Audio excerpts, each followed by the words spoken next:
Hello everyone, my name is Salman and hello to all my young friends from intermediate who are watching this video. बच्चों, ये online platform मैंने आपके लिए ही बनाया ताकि आपको जो कंसेप्ट लेवल पर फिज़िक्स और मैथमेटिक्स में प्रॉब्लम आती हैं उनको एड्रेस किया जा सके. And I will try to upload all my courses of physics and mathematics by end of this year से by December.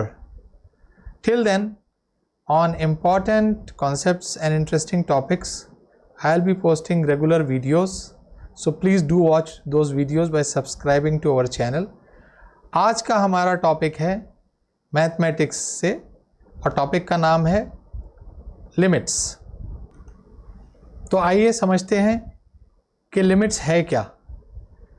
लिमिट्स जो है वो कैलकुलस में पढ़ाया जाता है और इनफैक्ट कैलकुलस के इनिशियल टॉपिक्स में है. सबसे पहले लिमिट्स ही पढ़ाया जाता है. कैलकुलस से स्टार्ट ही लिमिट्स से किया जाता है.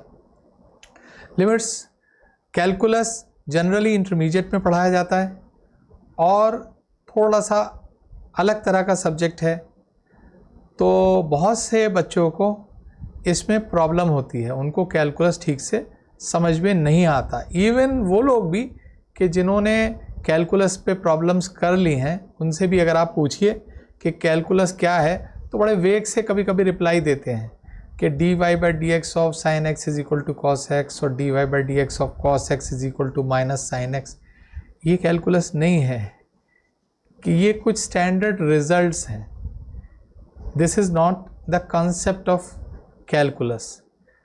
तो इट इज़ वेरी एसेंशियल, बहुत ज़रूरी है कि कंसेप्ट समझा जाए.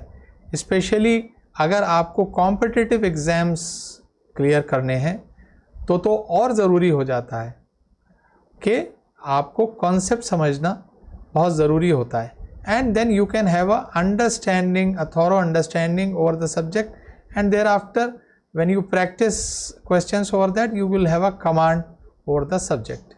तो एनीवे, कैलकुलस का कॉन्सेप्ट हम कैलकुलस के जो कॉन्सेप्ट्स हैं वो डिटेल में समझाएंगे जब हम अपने वीडियोस, अपने कोर्सेज अपलोड करेंगे. आज लिमिट्स को हम समझते हैं कि लिमिट्स क्या होती है, लिमिट्स कब निकाली जाती है और लिमिट्स कैसे निकाली जाती है. तो देखिए, डेफिनेशन ये है कि limit is a fundamental concept in the field of calculus where we analyze the behavior of function in the neighborhood of a particular point. किसी पॉइंट के नेबरहुड में फंक्शन का बिहेवियर एनालाइज करते हैं. ठीक है. और लिमिट हमेशा एक फंक्शन के लिए निकाली जाती है. अब इसको हम समझाते हैं. सबसे पहले फंक्शन आप लोगों ने पढ़े होंगे 10 तक भी. एग्जाम्पल कुछ ले लीजिए. F x is equal to 2x plus 8, या इसको हम लिखते हैं y is equal to 2x plus 8. कभी कभी हम लिखते हैं y is equal to f x. y is equal to f x मतलब y is a function of x is equal to 2x plus 8. तो हम चाहे y is equal to 2x plus 8 लिखें या इस तरह से, ये एक ही बात है. ये एक फंक्शन है f x is equal to sine x, f x is equal to x square plus 1. ये सब फंक्शंस हैं. Functions can be infinite. यहाँ तो हमने एक दो एग्जाम्पल्स दिए. तो यहाँ क्या होगा कि आपने फंक्शंस की वैल्यू निकाली होंगी अभी तक कि एक्स की वैल्यू आपने कुछ दी तो फंक्शन की वैल्यू निकाली. जैसे कि f x is equal to x square plus 1, ये एक फंक्शन है. इसमें अगर हमने एक्स की वैल्यू 1 दी तो क्या आ जाएगी वैल्यू 1 स्क्वायर प्लस 1 बराबर 2. फंक्शन में 0 दे दी वैल्यू तो 0 square plus 1 is equal to 1. मान लीजिए हमने यहाँ पर 10 दे दी तो ये आ जाएगी 10 स्क्वायर प्लस 1 बराबर 101.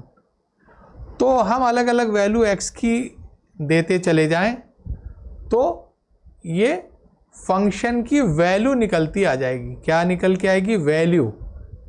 प्लीज़ नोट करिए. So in all above cases we can find the value of function for different values of x. तो अभी तक हम जो निकाली है किसी भी फंक्शन में देखिए, चाहे इसमें देखिए, इसमें आप मान लीजिए 3 रखिए तो ये क्या होगा 2 × 3 + 8 बराबर 6 + 8 कितना हो गया 14. तो ये 14 क्या आ गई 3 पर इसकी वैल्यू आ गई. तो यहां हमने फंक्शन की वैल्यू निकाली, लेकिन हर जगह ये पॉसिबल नहीं होता है.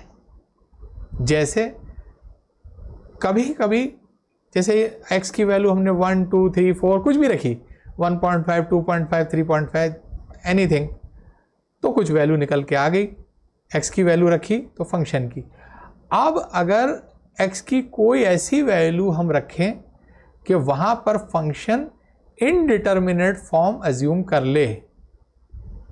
इनडिटर्मिनेट फॉर्म, अब इनडिटर्मिनेट फॉर्म किसे कहते हैं?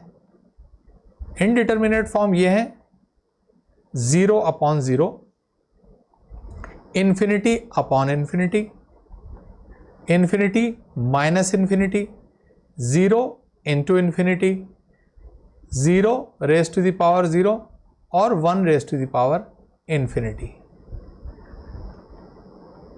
and 0 raised to the power infinity. तो ये 7 इंडिटर्मिनेट फॉर्म्स अगर फंक्शन एज्यूम कर ले x की वैल्यू रखने से इस तरह की फॉर्म आ जाए, तो अब हम वैल्यू नहीं निकाल सकते. उस x की वैल्यू के लिए फंक्शन की वैल्यू नहीं निकाल सकते. We cannot find the value of function cannot be found. तब हम क्या करते हैं, जब वैल्यू नहीं निकाल सकते तब हम लिमिट निकालते हैं. तो लिमिट निकालते में हम करते क्या हैं, देखिए लिमिट के कॉन्सेप्ट को समझिए. लिमिट निकालते में हम उसके बिहेवियर को नेबरहुड में एनालाइज करते हैं उस पॉइंट के. जैसे मान लीजिए कोई पॉइंट है x = से फॉर एग्जाम्पल 4, इस पर इस तरह की फॉर्म में से कुछ आ गई, ये 7 फॉर्म में से. अब हम ये 4 के इधर और इधर यानी नेबरहुड में फंक्शन को एनालाइज करेंगे. अब देखिए इसका मतलब क्या है, इसको हम एक एग्जाम्पल से क्लियर करते हैं. मान लीजिए ये एक कॉलोनी है, घर बने हुए हैं आसपास. तो हमें किसी बंदे के बारे में फीडबैक किसी को देना है और जो इस घर में रहता है यहाँ पर. तो अगर आपसे कहा जाए कि भाई देखिए इस मकान में एक बंदा रहता है such and such, and you have to go there and then you have to revert with the feedback, आपको फीडबैक देनी है. तो क्या करिएगा आप जाके उस बंदे से मिलिएगा और फिर जिसको फीडबैक देना है दे दीजिएगा. लेकिन अगर घर पे ताला लगा हुआ है, आपने पूछा कि वो कहाँ है, तो पता ही नहीं वो कहाँ है, कब आएगा ये कुछ पता नहीं, और फीडबैक आपको आज ही देनी है, तब क्या करिएगा आप? तब आप क्या करिएगा, अगर आपको फीडबैक ही देनी है, बंदा है नहीं, तो आप उस बंदे के बारे में पड़ोस में पूछिएगा. राइट साइड से स्टार्ट करिएगा, इस घर में पूछिए, ये घर थोड़ा और करीब है, नेक्स्ट डोर नेबर है. अब यहाँ हमने 2 बनाए हैं, बहुत से घरों में आप राइट से थोड़ा सजा के फिर घर के करीब आइए, फिर इधर लेफ्ट के रो में जाइए और इधर को आइए, फिर ये घर तो इसका नेक्स्ट डोर नेबर है. इन जो नेक्स्ट डोर नेबर को और अच्छी फीडबैक पता होगी. तो हम राइट और लेफ्ट में चाहे राइट से जाके या लेफ्ट की तरफ से जाके घर की तरफ आते हैं और सब घरों में पता करते हैं. तो अगर लेफ्ट में आपके पास जो फीडबैक आई है पॉजिटिव है और राइट में भी फीडबैक पॉजिटिव है, इसका मतलब है ये आप एक्सेप्ट कर लीजिएगा कि भाई देखो जो राइट वाले कह रहे हैं वही लेफ्ट वाले कह रहे हैं, तो इस बंदे की फीडबैक पॉजिटिव है. अगर इधर से लोगों ने कहा कि निगेटिव फीडबैक दी और यहाँ भी निगेटिव फीडबैक दी, तो ये भी चलेगा, because whatever the right people are telling, the right neighbourhood is telling, the same is being told by left neighbourhood, तो you take it as a feedback. लेकिन अगर राइट वाले पॉजिटिव फीडबैक दे रहे हैं, मान लीजिए कह रहे हैं बहुत अच्छा बंदा है, लेफ्ट वाले कह रहे हैं बहुत बेकार है, या मान लीजिए ये कह रहे हैं बहुत बेकार है और ये कह रहे हैं बहुत अच्छा है, यानी ये टैली नहीं कर रही फीडबैक, कंफ्यूजिंग है, तो इसका मतलब है फीडबैक इस बंदे की एग्जिस्ट नहीं करती है। तो यहाँ पर इन दोनों केसेस में फीडबैक एग्जिस्ट नहीं करती है, ठीक है। अब आप समझिए जो हमने थोड़ी देर पहले बताया कि फंक्शन ने इनडिटर्मिनेट फॉर्म अज्यूम कर ली, यानी वैल्यू नहीं निकाली जा सकती, मतलब घर पे ताला लगा हुआ है।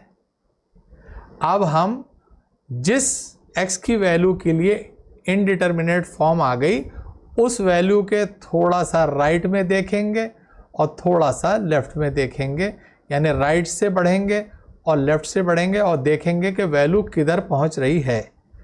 तो आगे हम आपको इसको क्लियर करते हैं। अब मैथमेटिकली, ये तो एक एग्जाम्पल थी, जस्ट समझने के लिए थी।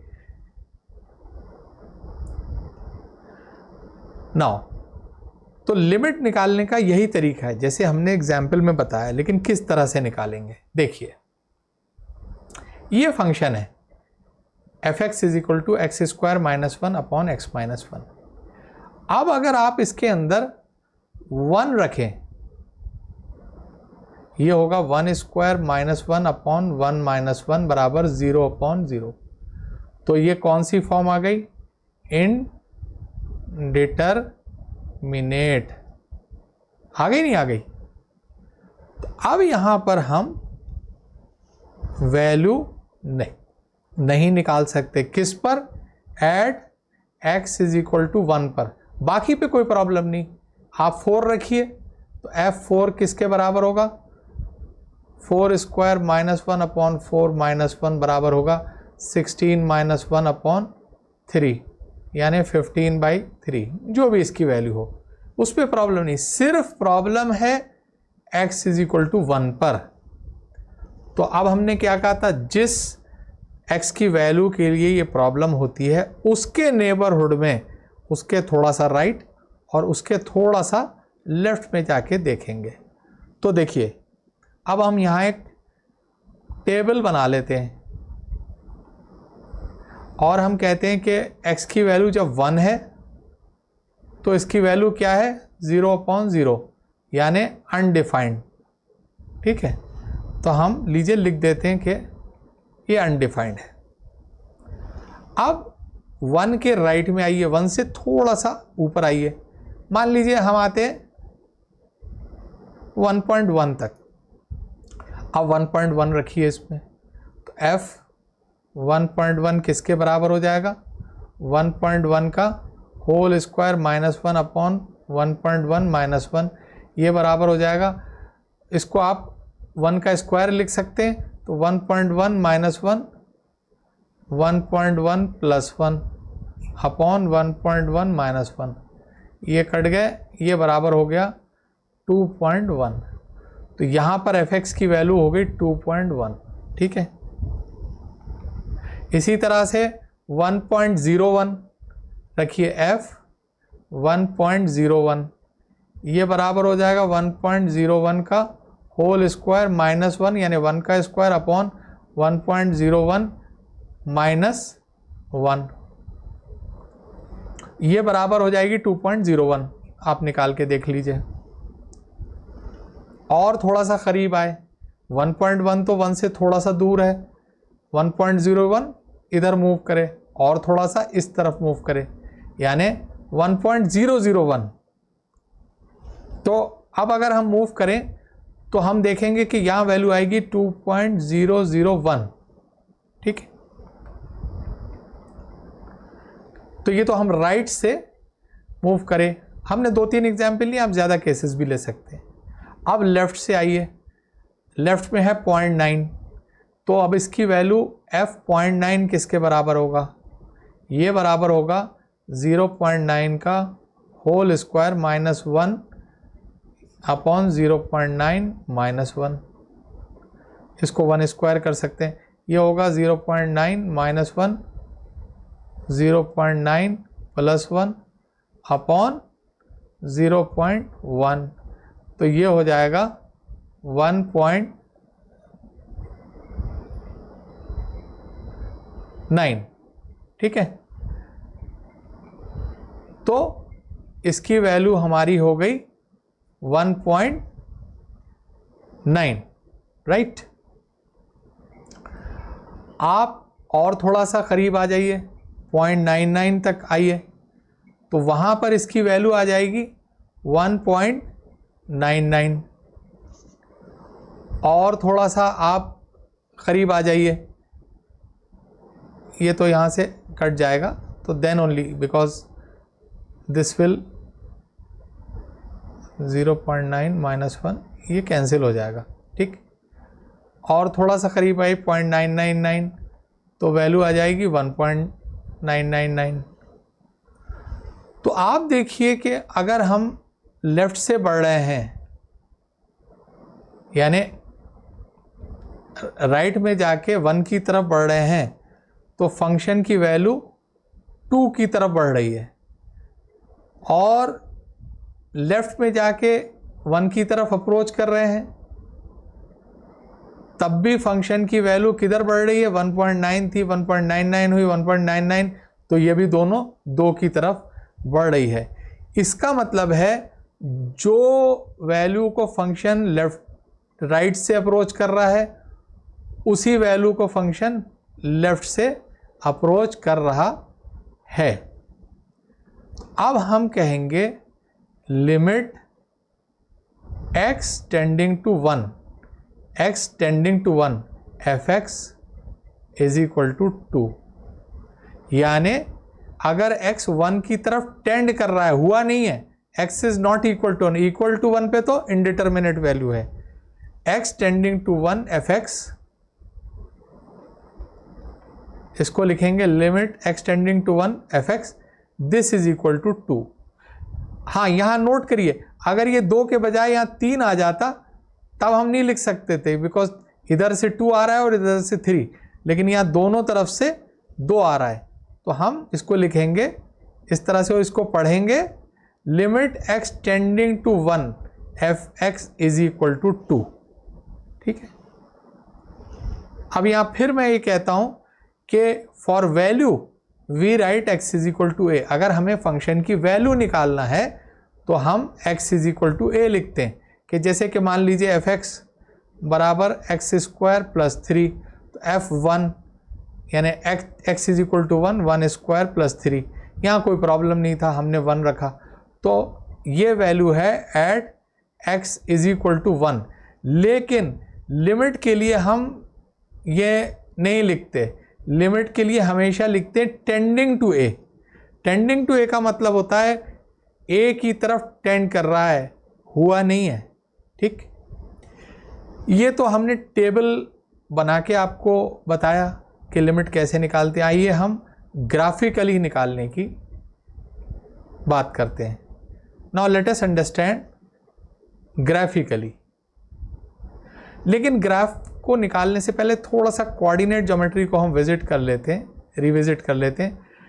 अगर कोई लाइन ए और बी का एक्स और वाई एक्सिस पे इंटरसेप्ट काटती है इस तरह से, ए और ये बी, यानी ये पॉइंट A0 और ये पॉइंट 0B, तो आपने पढ़ा होगा इसकी इक्वेशन होती है x upon a plus y upon b is equal to 1। अब a और b पॉजिटिव और निगेटिव होंगे तो उस हिसाब से लाइन का ओरिएंटेशन होगा। ठीक, तो चलिए अब इस फंक्शन का यानी fx is equal to x square minus 1 upon x minus 1। अब देखिए हमने लिख दिया x is not equal to 1, 1 पर इंडिटरमिनेट है, इसलिए हम लिखते हैं ये। इसको हम कहेंगे y या fx is equal to x square minus 1 upon x minus 1, और ये बराबर हो जाएगा x minus 1 x plus 1 upon x minus 1 which is equal to x plus 1, y is equal to x plus 1। तो इसको हमने सिंप्लीफाई किया इस फंक्शन को, तो ये आ गया, यानी f x is equal to y. लेकिन ये इसके और ये एफ एक्स एक चीज़ नहीं है। यहाँ पर आप देखिए ऊपर नीचे एक्स माइनस 1 से मल्टीप्लाई हुआ है, जो कि इसमें से नहीं हुआ है। ये जो है इसकी दूसरी फॉर्म नहीं है। कंफ्यूज मत कर जाइएगा कि आप ये कहने लगे कि y is equal to x square minus 1 upon x minus 1 और y is equal to x plus 1, ये एक ही फंक्शन है। No, they are different function. Here x minus 1 से ऊपर नीचे मल्टीप्लाई नहीं हो रहा है, ठीक है। So this function is equal to this function at all values except at x is equal to 1, ठीक है। तो अब ये हमारे पास हमने सिंप्लीफाई किया तो y is equal to x plus 1 आ गई। अब हम इसका ग्राफ बना सकते हैं। इसका मतलब minus x plus y is equal to 1, तो x upon minus 1 plus y upon 1 is equal to 1। ये किस लाइन की इक्वेशन है?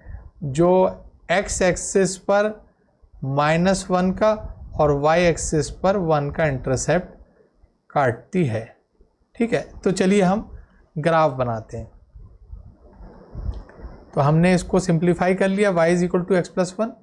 तो इसका ग्राफ ऐसे बनेगा कि लाइन जो है वो यहाँ से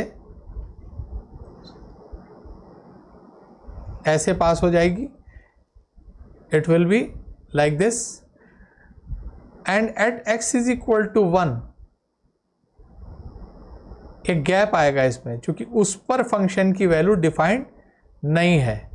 तो यहाँ पर एक छोटा सा गैप आएगा और छोटा सा होगा, उसके बाद फिर ये लाइन कंटिन्यू रहेगी।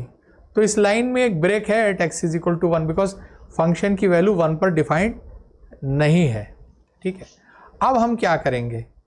अब हमने कहा है कि x इज इक्वल टू 1 पर फंक्शन इनडिटरमिनेट फॉर्म एज्यूम कर रहा है, तो भाई थोड़ा राइट में जाओ।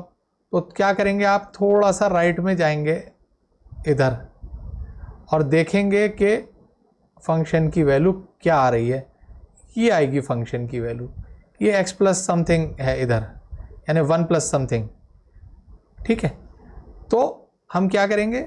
इस तरह से x की 1 से थोड़ी बड़ी वैल्यू ली और फंक्शन की वैल्यू ये आ गई, और करीब चले गए, इधर मूव करे, यहाँ गए तो ये वैल्यू इधर आ गई। तो देखिए अब हम 1 के राइट में जाके और 1 की तरफ मूव कर रहे हैं, ये वैल्यू यहाँ आ गई। तो देखिए आप मूव करते चले जा रहे हैं, तो क्या हो रहा है कि ये वैल्यू जो है यहाँ से जैसे ही आप मूव कर रहे हैं तो ये वैल्यू किधर अप्रोच कर रही है? 2 की तरफ, ठीक है। और लेफ्ट से भी अगर आप जाएंगे तो देखिए यहाँ थे आप, तो फंक्शन की वैल्यू ये, थोड़ा सा और मूव करिए तो फंक्शन की वैल्यू ये। तो जैसे जैसे इधर से आप मूव करेंगे फिर वो 2 ही अप्रोच करेगी। So it can be seen that as we approach 1 from right, the value of fx approaches 2. Similarly from left, it approaches 2. So limit of the function is 2. लेकिन अब हम क्वेश्चन सॉल्व करने में ये टेबुलर मेथड और graphical method हम नहीं use करते। हम जो हैं जो नॉर्मल एल्जेब्राइक मेथड्स यूज़ करते हैं, तो उनको देखते हैं हम कि इनके क्वेश्चंस कैसे करे जाएं, क्योंकि हर जगह आप ग्राफ और टेबल तो नहीं बना सकते। तो चलिए अब हम इसके कुछ क्वेश्चंस ले लेते हैं। तो क्वेश्चंस में हम करते क्या हैं, how do we evaluate the limit. Evaluation का तरीका ये है कि हम फंक्शन को इनडिटरमिनेट फॉर्म से बाहर निकालते हैं अलजेब्राइक मेथड्स की मदद से, ठीक है। किसी तरह से हम कोशिश करते हैं कि ये उससे बाहर निकल आए, ठीक है। तो लिमिट निकालने के कई तरीके हैं। हम यहाँ पर आज 2 तरीके डिस्कस करेंगे और बाकी तरीके जब हम अपना कोर्स पोस्ट करेंगे तो उन्हें डिस्कस करेंगे। वैसे बुक्स में ये सब चीज़ें हैं, आप देख सकते हैं। तो पहला तरीका है इसको इनडिटरमिनेट फॉर्म से निकालने का, फैक्टराइजेशन। अब एग्जाम्पल है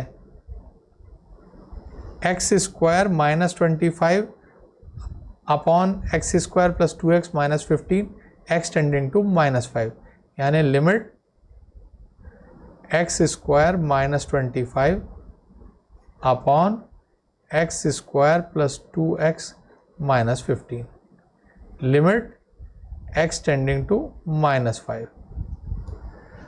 तो अब देखिए किसी भी वैल्यू के लिए इसमें प्रॉब्लम नहीं है, लेकिन जैसे ही आप इसमें -5 रखेंगे तो क्या होगा, -5 का स्क्वायर -25 अपॉन -5 का स्क्वायर प्लस 2 इंटू -5 -15, ये बराबर हो गया 25 -25 अपॉन 25 -15 -10 इज इक्वल टू 0/0। तो आगे इनडिटरमिनेट फॉर्म, तो यहाँ पर यानी x इज इक्वल टू -5 पर इनडिटरमिनेट फॉर्म है 0/0 की, तो वैल्यू नहीं निकाली जा सकती, लिमिट निकाली जाएगी। तो अब हम कोशिश करेंगे कि फैक्टराइजेशन करके इसको इनडिटरमिनेट फॉर्म से बाहर निकालें। तो क्या होगा, this is equal to limit x tending to -5 x square -25, तो ये हो जाएगा एक्स स्क्वायर -5 का स्क्वायर, और नीचे हो जाएगा x square plus 5x minus 3x minus 15, ठीक है। ये इसके फैक्टर्स हो गए। तो this will be equal to limit x tending to -5 x -5 x plus 5, right? Then here in the denominator it will be, you take x common, x plus 5 and minus 3 x plus 5. So this is limit x tending to -5 x minus 5 x plus 5 upon x plus 5 x minus 3। अब देखिए इसको गौर से, जैसे ही आप x को -5 रखोगे ये 0 हो जाएगा और ये 0 हो जाएगा। तो ये दोनों फैक्टर्स हैं जो कि उसे 0 बना रहे थे, यानी चोर पकड़ा गया। इसको हम काट देंगे। अब ये उस इनडिटरमिनेट फॉर्म से बाहर निकल आई। So this is equal to limit x tending to -5 x minus 5 upon -x minus 3। अब हम इसमें वैल्यू रख दें, -5 upon -5 -3, this is equal to -10 upon -8 which is equal to 5/4। तो इसका आंसर जो है वो 5/4 है। ये एक तरीका हो गया फैक्टराइजेशन का। अब दूसरा मेथड, हर जगह फैक्टराइजेशन पॉसिबल नहीं होता है। दूसरा मेथड होता है रैशनलाइजेशन। रैशनलाइजेशन में हम क्या करते हैं, हम कॉन्जुगेट से मल्टीप्लाई करते हैं। अब बताता हूँ कॉन्जुगेट क्या है। जैसे a + b है, इसका जो कॉन्जुगेट है वो है a - b, और a माइनस बी इसका कॉन्जुगेट है a प्लस बी। अगर आप a प्लस बी को उसके कॉन्जुगेट से मल्टीप्लाई कर दो a माइनस बी, तो फॉर्म आ जाएगी a square minus b square. ठीक है, इसकी मदद लेके हम निकालते हैं। चलिए तो अब दिखाते हैं कैसे। अब देखिए फॉर्म ये है, limit x tending to -3 under root 2x plus 22 -4 upon x plus 3। अब देखिए यहाँ पर जैसे ही आप x को 3 रखेंगे तो क्या हो जाएगा, under root -3 2 6 plus 22 -4 upon -3 plus 3। ये बढ़ जाए 22 में से 6 गए तो 16 का अंडर रूट 4 -4 अपॉन 3 -3 बराबर 0 अपॉन 0। तो at x is equal to -3 ये क्या फॉर्म एज्यूम कर रहा है, ये इनडिटर्मिनेट फॉर्म एज्यूम कर रहा है। अब हम क्या करेंगे, इसकी लिमिट निकालेंगे, लेकिन यहाँ हम फैक्टर तो नहीं कर सकते, देखिए पॉसिबल ही नहीं है। अब हम क्या करेंगे, इसके कॉन्जुगेट से मल्टीप्लाई कर देंगे ताकि अंडर रूट से बाहर निकल आए। तो क्या हो जाएगा, under root 2x plus 22 plus 4। अब हम किसी को ऐसे तो मल्टीप्लाई नहीं कर सकते, तो अगर हमने ऊपर किया तो नीचे भी कर देते हैं। Under root 2x plus 22 plus 4 बराबर हो गया। ठीक है, अब ऊपर क्या होगा, लिमिट x टेंडिंग टू -3, हमने बोला a square minus b square वाली फॉर्म आ जाएगी, ये a minus b a plus b. तो a square minus b square यानी 2x प्लस 22 अंडर रूट का होल स्क्वायर यानी 2x प्लस 22 माइनस बी का स्क्वायर यानी 4 का square minus 16 upon x plus 3, और इधर होगा under root 2x plus 22 plus 4। तो ये बराबर हो जाएगा limit x tending to -3 2x plus 6 upon x plus 3 and under root 2x plus 22 plus 4। Now this will be, आप इसमें से 2 कॉमन ले लीजिए, तो ये हो जाएगा limit x tending to -3 2x plus 3 upon x plus 3 under root 2x plus 22 plus 4। अब देखिए जैसे ही x -3 होगा ये 0 हो जाएगा और ये 0 हो जाएगा, तो ये ही इसको इनडिटर्मिनेट फॉर्म में ला रहे थे। तो यहाँ भी चोर पकड़ गया, ये कट गए। अब आप इसमें सीधी वैल्यू रख दीजिए, तो 2 upon under root 3 2 -6 plus 22 plus 4। तो ये हो जाएगा 2 अपॉन अंडर रूट 16 यानी 4 प्लस 4 4 प्लस 4 यानी 2 अपॉन 8 यानी 1/4। तो यही इसका आंसर है। तो I hope that limits is clear to you, आपको समझ में आ गया होगा। And I hope that you enjoyed this video, आपको मज़ा आया, आपको वीडियो अच्छी लगी। तो अगर आपको वीडियो अच्छी लगी तो वीडियो को लाइक करिए, चैनल को सब्सक्राइब करिए, so that you get all the updates. For that you press the bell icon and do give your feedback to us, and please do forward it to others so that others can also take the benefit of this. And thanks for watching this video. Have a nice day.